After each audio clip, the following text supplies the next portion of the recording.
Hello everybody, Ben Dittmar here again.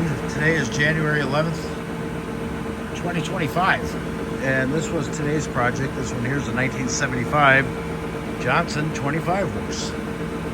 Short shaft tiller. I took this motor in this summer. It was actually given to me because it needed a bunch of work. So anyway, I went through it today. I did a water pump on it.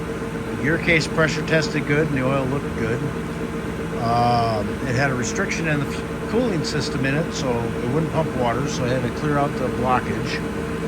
I had to replace the fuel pump, replace the fuel hoses, rebuilt the carburetor on it, did points and condensers, did one new ignition coil, and that was about it. Oh, I had to take care of there was one of the